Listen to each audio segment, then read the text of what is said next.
Hello, friends. Patrick McFarland here of the Liberty Weekly podcast, coming at you with another episode. This one is episode 148, and the show notes may be found at libertyweekly.net/148.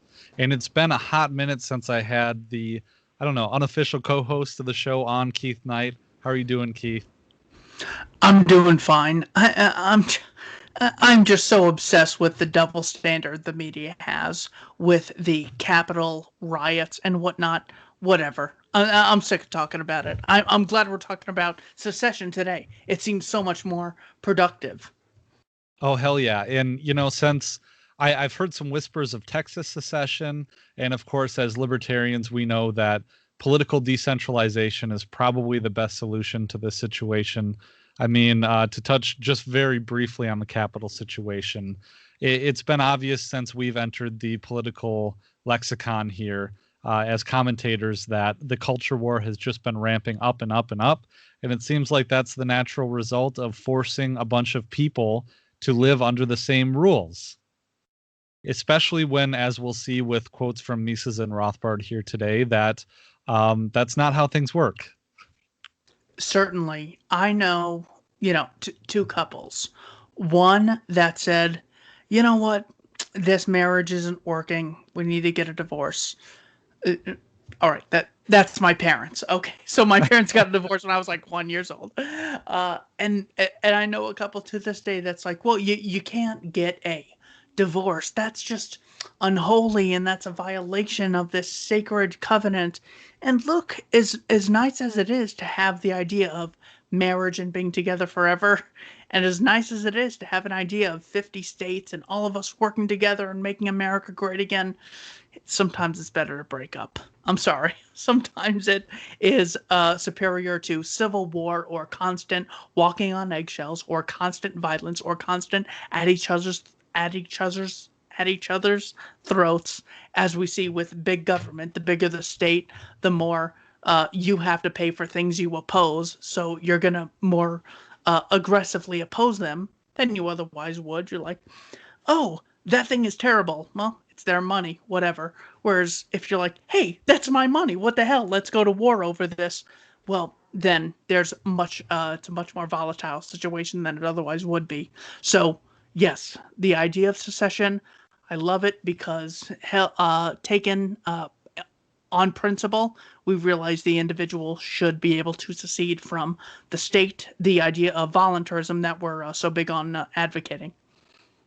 And it seems like the idea of secession has really entered, if I dare say, the mainstream political lexicon, because I've run into it a few times, and it seems like major pundits are floating this idea. And especially as we all hope, and I think you agree with me here, Keith, but we hope for a peaceful secession, a situation where people may peacefully leave because, God knows that we all might sit and LARP about the idea of a boogaloo, and maybe I would be guilty of doing that myself with reloading and possessing all the firearms that I do. However, nobody wants conflict. No one wants violence. The romanticized idea, in studying World War I and World War II, everyone lusted after this idea of conflict because they all see themselves on the hill being the, you'll see, well, you don't see behind me, but there's a famous painting of the Revolutionary War behind me.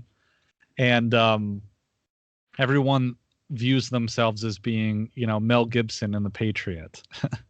But they think of the end battle where Mel Gibson is being glorious and whatnot, and they don't necessarily focus on him losing all of his children and blood being all over the place. So, oh yeah, man, that is definitely the difference between being like a 13-year-old libertarian interested guy who's like, let's go to war against the tyranny, and then being the 24-year-old me where I'm like, the uncle that I am, and I'm seeing these gorgeous kids grow up and, love life, and I have family and friends, and we have these dinners, and I'm like, dear Jesus, just make this peaceful. Can't we just peacefully divorce voluntarily and acquire property rights through some sort of original appropriation? So that's why I am big on this topic. Yeah. And I don't think that means that we're pushovers either. To embody the porcupine, we're still sitting here, having our show, sticking our middle finger up at the regime and the establishment.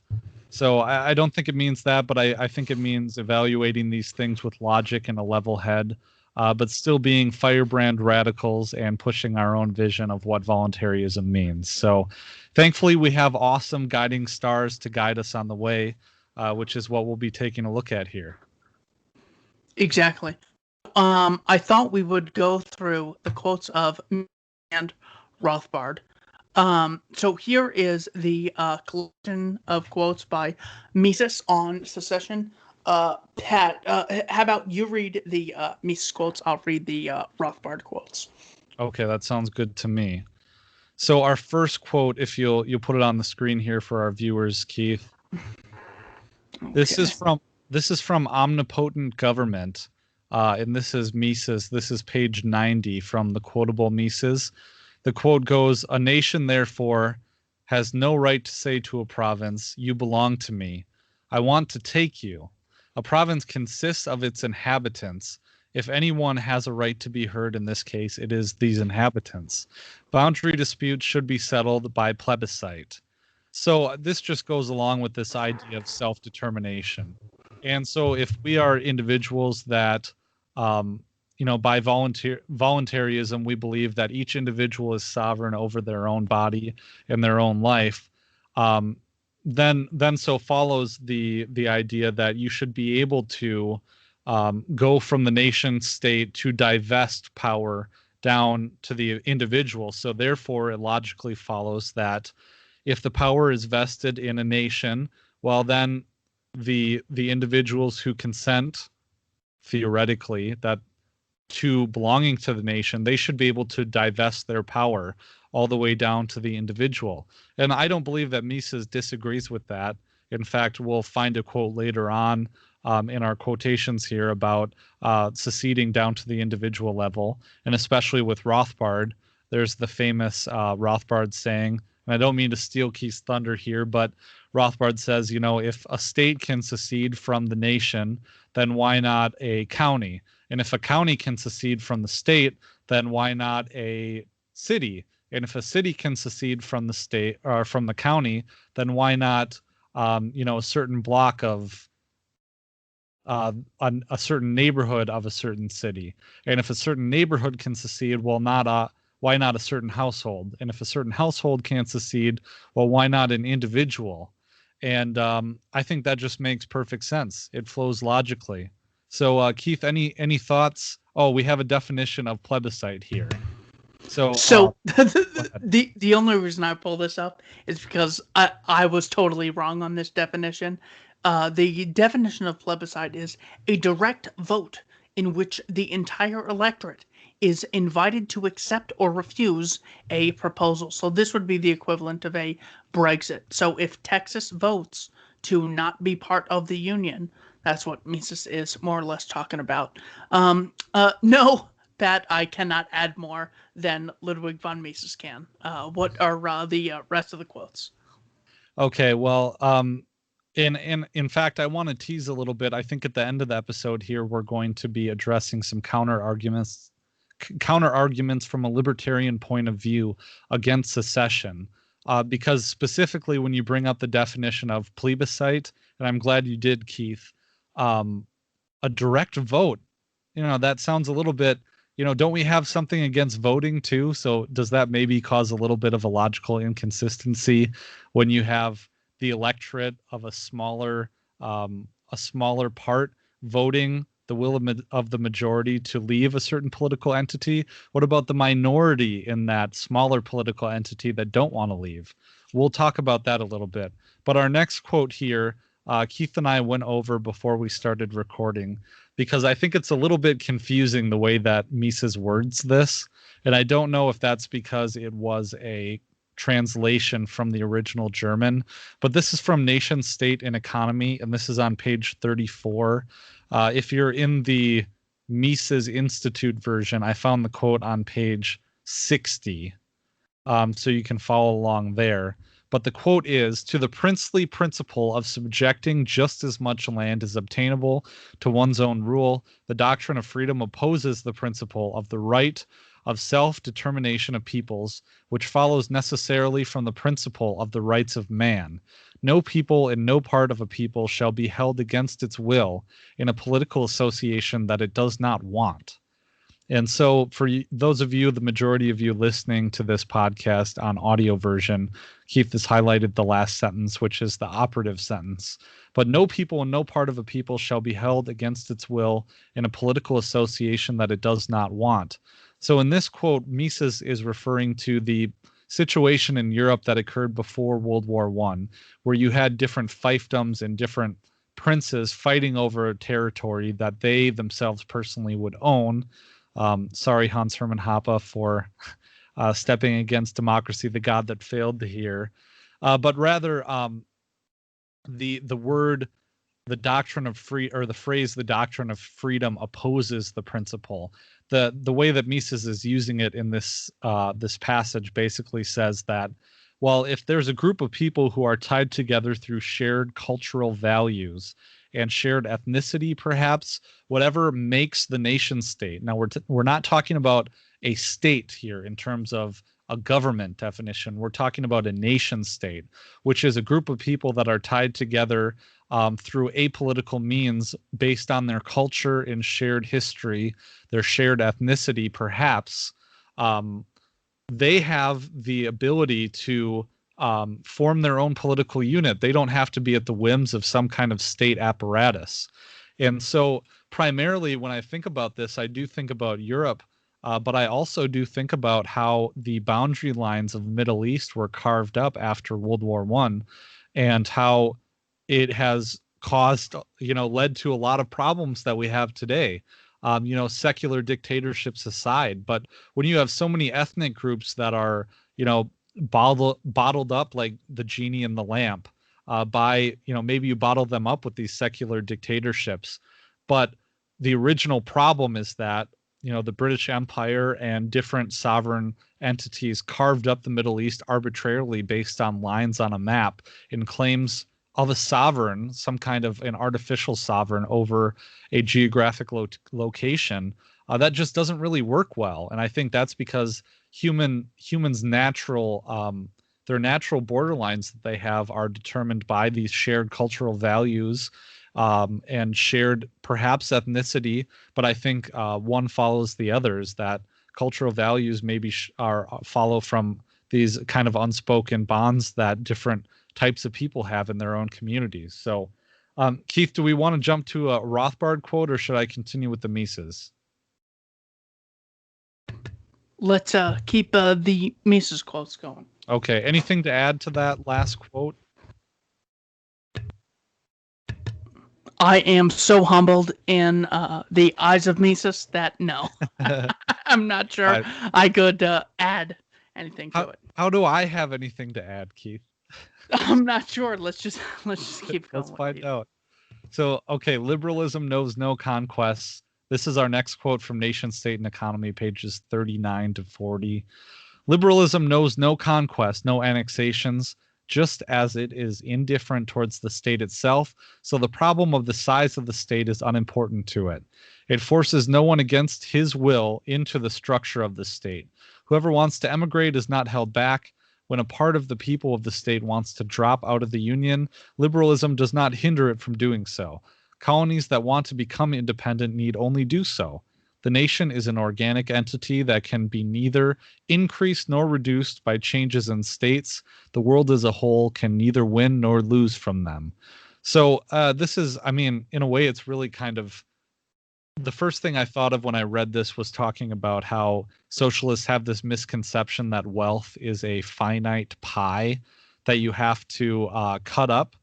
But in this state, it really seems like the nation state, this idea of arbitrary political boundaries, really seeks to divide the world based off of what seems like a finite political arrangement. But the reality is that, it's not up to them. It's up to the people to determine whatever political arrangement or situation that they would like to live in. So if we take liberalism as being the non-aggression principle and this idea of self-ownership and self-determination, it so follows from liberalism that people should be able to drop out of whatever political arrangement that they would like to do, and that they can do so without violence. There's no way of expanding territorial areas, that being said, based off of violence or subjugating people against their will.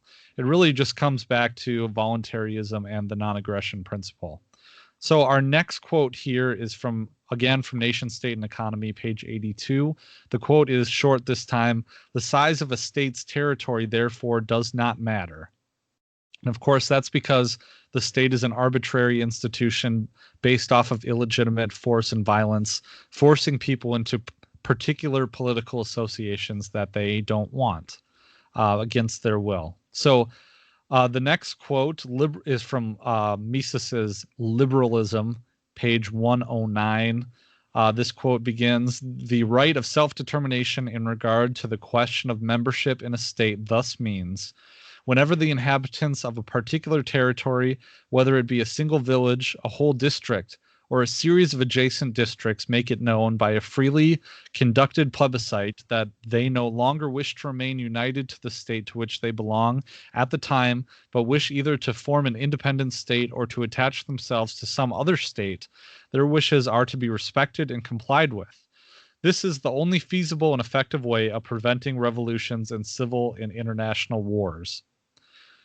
So also before we jumped on the microphone, we talked about, well, even at the beginning of this episode, Keith and I talked about, if Texas wants to secede, they have their right to, but a common counter argument to the right of secession will be that, well, you're only going to start a war. And this goes back to the founding mythos of the Union, the Civil War, and Abraham Lincoln somehow being just in starting a war in a fight to keep the United States together and to prevent the South from seceding. And say what you will, there's been a lot of libertarian discussion and scholarship about whether or not, it always comes back to slavery, of course, but there is an argument to say that, well, at least part of the reason for the South seceding from the North was in part due to tariffs and economic warfare and certain, the lack of political power, I think, is what it all boils down to, is this political power. Excuse me. But at the end of the day, it is the nation state that starts a war to prevent someone from seceding who are the aggressors in that political situation. So everyone should have the right to declare their independence. Of course, that's what our nation is founded upon. So there has to be a whole slew of propaganda that would convince people that, okay, well, the American Revolution or the American original secession from Great Britain is okay. But wait a second, the South seceding from the North is not okay, and it's bad. In fact, it was an act of aggression to declare their independence from the North. So any thoughts on that, Keith, as we move forward? Nothing. The wisdom of Mises and McFarland is overwhelming. Sorry, I'm just pouring it on here. I'm not leaving any space for you. Okay, so the next quote that we have here is, if it were in any way possible, this is from Liberalism, pages 109 to 110. If it were in any way possible to grant this right of self-determination to every individual person, it would have to be done. So before I was alluding to Mises and Rothbard's idea of seceding from, the top all the way down to the individual, it just logically flows in that direction. That if a smaller political unit can break away from a larger one, well, then obviously we can take that all the way down. So the next quote here also comes from Liberalism, page 119.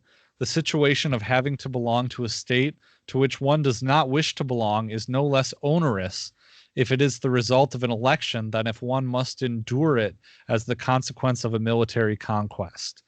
And I think what Mises is really getting at here is kind of an anatomy of the state thing, is that Political violence is still political violence, even if it's masked in some kind of legitimacy, that they try to dress it up and put a some kind of a mask on it or a costume, to maybe putting a dainty glove on top of an iron fist, is that the fist of the state is still punching you in the face, even if it has a doily on it. So, and that's what it is. The will of the majority, or the so-called will of the majority, if it is, and this is the mask of democracy too. They dress up legitimacy as the will of the majority. And what it really is, if the ATF is kicking down your door, and the ATF was sent by a majority vote, the fact that a majority voted for the ATF to kick down your door doesn't change the end result than if Saddam Hussein directed the ATF to kick down your door. The end result is the same. Just the fact that there was a majority vote to send the ATF to kick down your door, it doesn't make it any more legitimate if the majority voted for it. So our last quote here from Mises is from Omnipotent Government. It's from page 92. It makes no difference where the frontiers of a country are drawn. And this goes back to, I'm interjecting here, but this goes back to this idea of World War I and different principalities and kings or empires carving up artificially lines on a map. Nobody has a special material interest in enlarging the territory of the state in which he lives. Nobody suffers loss if a part of this area is separated from the state. It is also immaterial whether all parts of the state's territory are in direct geographical connection, or whether they are separated by a piece of land belonging to another state. It is of no economic importance whether the country has a frontage on the ocean or not. In such a world, the people of every village or district could decide by plebiscite to which state they wanted to belong. And I think, again, this is Mises is confronting this statist illusion that that there's a finite pie, and you carve it up and distribute the finite pie to different sections. Just look at Hong Kong and the way that Hong Kong itself has evolved over the decades, since becoming a more free market civilization and political entity than its surrounding communist China. Even though Hong Kong is a tiny city, it houses within it the economic powerhouse of perhaps a whole province of China. And what you could really do, I mean, the idea too, California being the 7th or 8th largest economy in the world by itself, what you really can do, or even Liberland, if it ever takes off the ground, could have a huge economic impact. And it's not really a reflection of how much territory it has, as just a reflection of the economic policy. And likewise, you could conceive of a nation that is not connected geographically. Perhaps what if the state of Wisconsin seceded and wanted to join Germany, because the ancestral homeland, living in Wisconsin myself, I know how German it can be here. What if we wanted to secede and join Germany again? That would be perfectly all right if that's what the people living here, if that's what they want and they agree to it, which we'll address the other counter arguments later. But at this point here, I think that's all that Mises, in the quotable Mises, has to say. So we'll hand the baton off in thinking to Rothbard and Keith Knight here. So the only thing that I question about Mises is size of government doesn't matter. What I don't think he really gets at the heart of, well, look, if I was a refugee in 1930, I would not have gotten to the heart of either, is the original appropriation argument. So in other words, he says the size of government or the size of the state doesn't matter. Well, I'm sorry, but it matters. So whether it's Vladimir Putin making the calls for whether or not it's okay to drink alcohol in Russia versus whether or not me making the decision whether or not it's okay to drink alcohol in my house, the difference in size is not the heart of the disagreement. It's original appropriation. So the reason I have the right to decide in my house whether or not you can drink alcohol is because I've acquired it through original appropriation or voluntary exchange.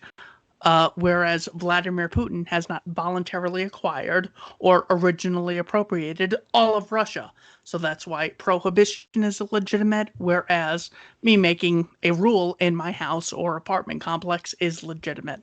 That is my only critique of the great Ludwig von Mises. Here is Rothbard on secession and egalitarianism as a revolt against nature, page 79. Just as the right of nullification for a state logically implies its right of secession, so a right of individual nullification would imply the right of any individual to secede from the state under which he lives. In other words, if a country can secede from a world government, well, then a state can secede from a world government, then a city can secede from a world government, or a town, or a neighborhood, or a person. All we're doing here is applying the same standards we have to what could be called a World Health Organization or United Nations to, your local person who is extremely influential in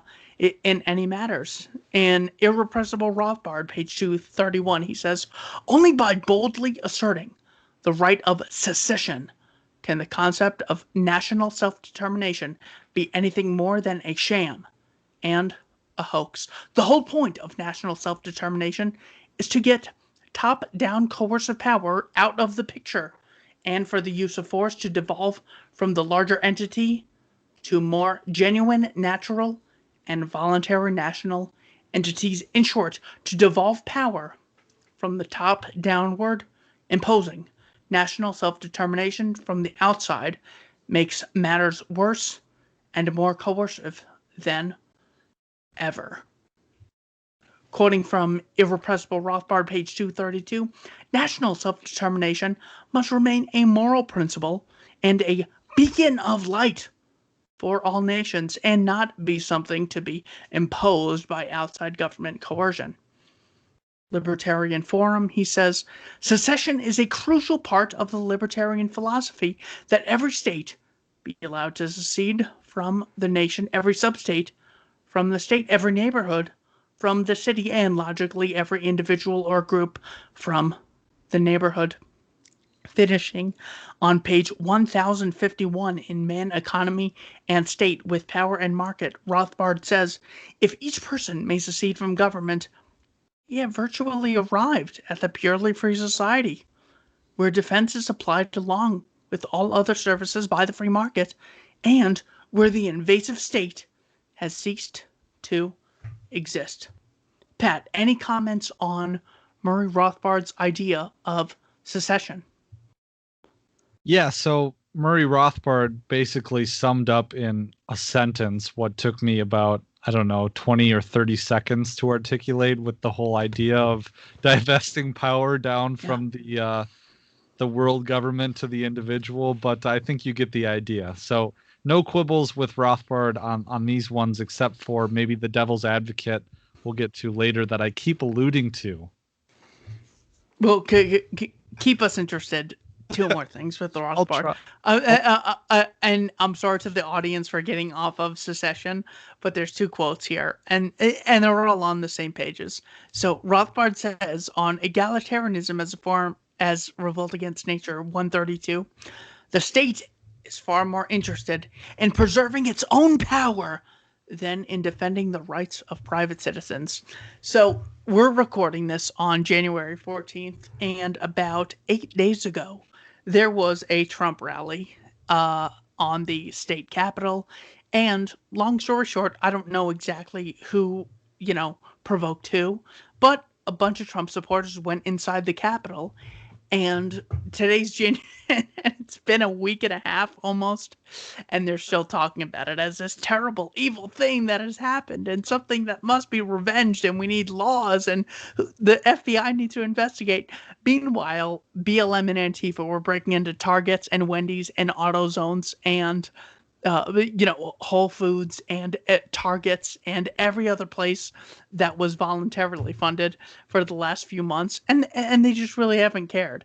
So it's so funny to see Rothbard talking about this, years earlier, when of course it's like, it's the equivalent of, um, Christians getting Notre Dame, on fire. It hurts so much. That's something that you have your heart in. The difference is obviously Notre Dame isn't a place where politicians conspire to rob me and murder innocent people. And then, and then earlier, he's talking about this is the last one. I'm sorry. Rothbard says in science, technology, and government control of science. Government control of science, government planning of science is bound to result in the politicization of science. Oh Science, my God. technology, and government, page 72. So we are living in an era where Dr. Fauci, in March of last year, was like, it's important to not wear a mask. He said this on 60 Minutes. One of the biggest doctor in America on the biggest show in America is like, make sure you don't wear a mask because then you'll touch your face and that'll bring bacteria into your nose and that'll give you COVID. And then he's totally gone backwards on that. And then he's admitted that he pretty much lied about herd immunity numbers, but it was in the best interest of America because, he was just doing it so more people would end up getting vaccinated. And the World Health Organization only lied about Chinese officials and whether or not the virus spread from person to person because, um, you know, there was it was not able to be transmitted from one human to another. So they weren't really lying. It was only something that happened as a causal result of them looking out for the best interest of people. Of course, in every example, they're lying. Same with global warming. Same with economics. They lie about the minimum wage. It's no different here. Same with terrorism. They lie about our foreign policy. Same with any other industry. It's built on lies to justify the state initiating violence against peaceful people.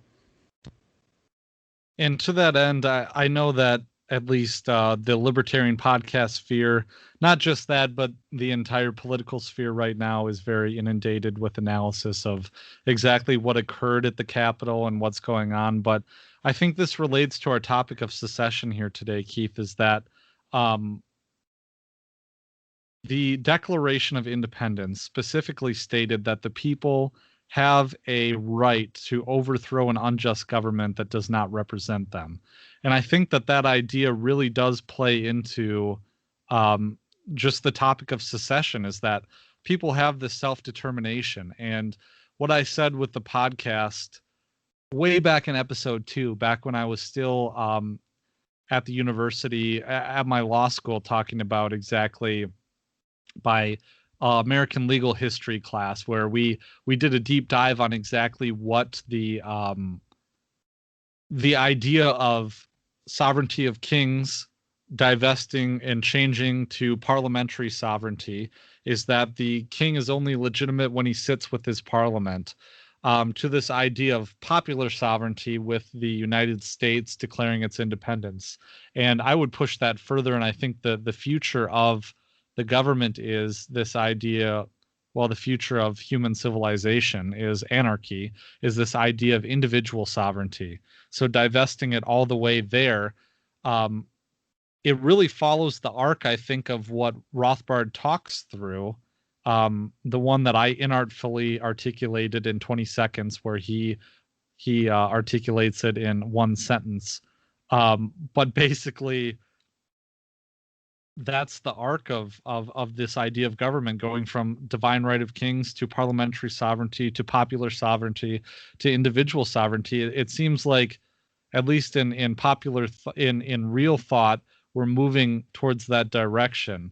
But it blew my mind that, I don't know, it states so explicitly in the Declaration of Independence, and people don't have any real education, that it seems like the ultimate patriotic act to storm the Capitol.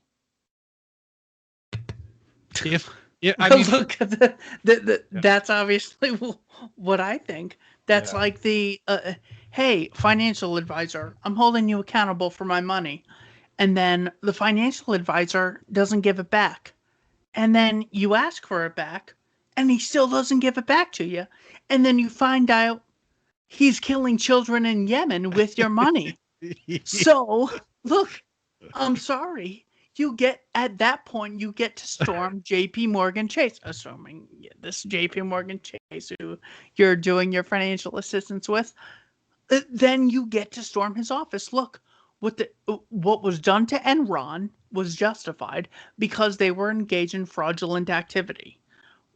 When a group of people called the Congress Group says we're here looking out for you, and then it turns out no one knows what they're doing, and all of what they're doing is fraudulent. I'm sorry. It's like the perfect Jim Halpert meme where he's like the storming of the Capitol was just a no-knock raid on the feds. It's like, I'm sorry. That's all it was. So that's why I'm not too hot and heavy. Look, if right-wingers did to a vegan restaurant what Antifa did to AutoZone or Wendy's, then the vegan restaurant would have the right to, let's just say, defend themselves with any means necessary to stop the aggressors from coming in. I don't know how else I can explain it. I promise I don't have a double standard here. It's not because I'm on the right and BLM is on the left. It's because BLM and Antifa were looting and robbing voluntary organizations, whereas the Trumpsters and the Q-tards, as I loosely refer to them as, were, going to the Capitol where the evil politicians are. I'm like, oh, let me know how that goes. I'm curious. And then to see the politicians, hovering and, putting their hands over their head. Look, that wasn't terrible. Long story short, I don't want this to... I don't love seeing that. I like seeing it in opposition to what otherwise would exist. But there's an alternative. The alternative is secession. Voluntary disassociation. Look, maybe you don't like what Olive Garden serves, so you just stop going there. And then you each go your separate ways. Maybe you don't like how your spouse or boyfriend, girlfriend is treating you, so you go your separate ways. Maybe you don't like how your boss is treating you, so you go your separate ways. Same thing with government. Patrick, final words on secession? Well, not the Wendy's. Not the Wendy's. Not during the 2 for $5 deal. Please. Anytime except now. I love me some 2 for $5 deals. Damn it. Yeah, I mean, I just want to take a second to appreciate the whole financial advisor. Oh wait, you find out that your H&R Block guy is also committing genocide in Yemen. Yeah. Okay, well, it goes deep. It goes deep. Yeah. Well, all right, Keith. Well, you're hacking up along over there on mute. We're having a lot of fun with this episode. Dude, I'm just getting over COVID. I was in a hospital for 2 weeks, but I'm fine now. I was in the hospital for 2 weeks, everyone. You don't know. No, I had a friend in the hospital for 2 weeks. I was in a hotel for 2 weeks. And long story short, as bad as it was, thank God I wasn't on lockdown for like a year. I mean, literally a year. I know people who are like, hey, I got the vaccination. I'm like, oh, congrats, whatever. Right. I don't want to fight about it. And then I see them and they have a mask on and I go, you're not doing anything different than had you not gotten the... They're like, well, I could still get it. I go, so you're just going to wear this thing and lock yourself down until Bill Gates and Fauci tell you to? And they're like, well, it's important that the World Health Organization comes to a consensus. I'm like, oh, dear God. Oh, God. Okay. Dear God. Well, okay, I'm not going to let you go so easy on the secession topic, but a quick aside. My son's daycare center sent out a very exasperated email today where there's been some cases identified at the daycare center, and they've made it very clear in the subtext of the email that they think it's all BS, and they put pandemic in quotes. And I wanted to send a very encouraging email to them. In fact, I wish I could read it on air. No, it's okay. I won't. But I wanted to say something about the spirit of liberty and persisting. I didn't send the email because I thought I'd sound too neckbeardy. And I'm taking a risk that they don't see the same as me. But I think they do because they let me walk through there without a mask. And in fact, they're very friendly to me about it. So, um, all right, Keith. So what I'm going to propose to you, and I've been alluding to it this whole time, is I was referring to in Spain, someone we both mutually look up to a lot, James Corbett, was kind of poking fun at the Catalan secession movement, and I think the reason for it was the idea that by voting for a secession movement, you are still participating in a process. It's kind of like the argument against voting. You're still participating in a political process that will still disenfranchise the minority of people who didn't want the political unit to secede. So I am a purporter of secession because on some level I feel like it's pragmatic. If we get the ball moving in the direction of devolving the power down to the individual, then that's something that we want to do. So one counter argument being, okay, I want you to address, and we can address it together, is, okay, you're still participating in this process. It's the tyranny of the majority against the minority who don't want to leave. But also, what if you secede and you end up forming a more totalitarian state than was what existed in the first place when you were a part of the larger political unit? So thoughts on that? That's definitely possible. That's why you and I try to convey the principles. My only idea here for secession is 50 competitors. Let's just say we're talking about America instead of Spain. 50 competitors are better than one monopoly. So any idea or any criticism you have of, well, what if there's slavery? Or what if there's lynching? Or what if there's sexism or racism or all this terrible nonsense or these restrictions on freedom? Well, any criticism you could have of an individual state in the 50 states of America can also apply to the federal level. So if we just take that and apply it to Spain, I would say, well, Catalonia can secede from the Spanish government because as bad as it could be on a local level, at least people can move and there's more places. As much as I'm not happy with the existence of 230, 40 countries on the planet, because I think countries are illegitimate and the only justified property is private property borders that result from original appropriation or voluntary exchange, it's a heck of a lot better than a one world government. So 50 states in Spain is better than one Spanish government simply because multiple competitors are superior to a coercively funded monopoly. Well, I'll admit that the competitors are also coercively funded if we're dealing with a state. The problem is that people do not apply the standard consistently. So, for example, they'll say, well, terrible things occurred when you had states seceding, is what the main criticism of Tom Woods, who was a professor at Columbia as well as Harvard, has a PhD in, I believe, history.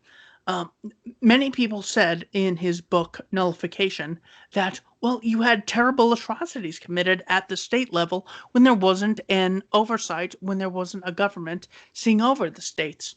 Well, what they don't mention is that the states themselves committed mass atrocities. They enslaved hundreds of millions of men worldwide to fight in wars based on lies for bankers. So every criticism you have of small scale competition applies tenfold to a monopoly where there is less of an ability to opt out. These are loosely referred to as exit costs by philosopher Stephen Kirshner. I think it's a wide concept in philosophy, but it's the idea that, all right, if I don't like Olive Garden, I can go to Red Robin. Well, what if I don't like Arizona? Or what if I don't like America? Well, that's an increase in exit costs. Or what if I don't like my landlord? That's an increase in exit costs. With the state, the bigger the state, the higher the exit costs, the more tyranny, the less leverage or checks and balances you have against, terrible acts of oppression. My final word on this is Roderick T. Long. Many people say that, well, it's not like, we need voluntarism or anarchism. What we need is to educate the populace against, the corporate interests. And Roderick T. Long says he's a left libertarian. He says that's vital. That's so important to be educated. However, more important than education is checks and balances, and the ultimate check and balance against tyranny and oppression and manipulation is the ability to opt out of funding and opt out of associating with people who manipulate you or engage in immoral activity. That is the wisdom I learned from people who talk about secession. Yeah, well, definitely. And I think there's also another component is, okay, well, you just made a good, I think, counter argument to this, but I think the other argument is, well, we don't always have to stamp approval of any kind of secession movement. If it's something that's obviously horrible, I don't know, we don't have to support it. But then again, if it's a legitimate thing, I don't know what. So say for instance, if anyways, if Rhode Island wants to secede from the United States and 51% of the people want to secede because they want to commit genocide over the 49%, we don't necessarily have to support that, even if we believe in the principle of seceding. That's a very extreme case. Of course not. And that's why it's so vitally important that we always have the principles of self-ownership, non-aggression, and original appropriation to lean back on. So all we're really saying here is, if you take the case of America as an example, or Europe, is that multiple competitors that people can move to is superior to a coercive monopolists are better than a single monopolist, simply because any criticism that can apply to many monopolists also apply to a single monopolist. And the answer really is exit costs. So it's better to have 230 countries where you can move from one, and then if one is bad, move to the other, because at least they're competing with each other. Whereas if there's a planetary government run by Charles Schwab, well, then you're more or less screwed, because then the only place you can go is Mars, and you have to cross your fingers for Elon Musk. So, yes, it's important that we even say, well, if two men in Florida vote to rape a woman, well, we have a philosophy against that. It's called the non-aggression principle and the idea of self-ownership. So simply by saying, secession, the ability to secede is better than a single monopoly, doesn't mean we throw out the ideas of self-ownership, non-aggression, and original appropriation. All it means is we say, we want those ideas. Here is probably a better way that allows people to opt out the ability to secede than for there to be a single party to monopolize a larger geographical area than otherwise would exist if people could secede. And just the very last argument we always hear is easy to slap down. It's, okay, well, Texas couldn't secede because then the United States government would invade Texas and force it to be a part of the Union again. Well, okay, well, we all know who's in the wrong in that situation. Just because, a party would aggress against Texas if it decided to have its own self-determination doesn't make the principle of it any different. And I don't know. I think the optics for that would be really, really bad. So, and all the other reasons that people give against, for instance, Texas secession, in terms of logistics, in terms of Social Security, and all these other bonds that tie us together, well, we can figure that out. So I'm pretty sure, going off of the principle of it and the ingenuity that people have to come up with a creative solution, we can all work those things out. So I'm glad to have done this episode on secession with you, Keith. I think it's sorely needed at this point in time. But the principle is there. The principle remains. We'll put links in the show notes pages to these excerpts from Rothbard and Mises with their very, very wise words on the topic of secession. I would point the listeners towards LBRY. There's been a huge purging of social media. YouTube is coming. We're both on YouTube, but we know that's coming. So follow us on our alternative media platforms. For me, I'm on Float. I'll put these links in the show notes pages. Float.app, flote.app. It's made by people like us. It's anarchists, libertarian anarchists that run the page. They're very responsive. LBRY, LBRY.tv. I'm going to put a link, libertyweekly.net/LBRY, all those different sites. But Keith, where do you want to direct the listeners? LBRY and Odyssey. Those are basically the same site with two different names, LBRY, LBRY.tv, ODYSSSE.com. That is where you can follow me in case my YouTube gets taken down. Pat, always a pleasure, brother. Take care. Okay, sounds good. Thanks, Keith.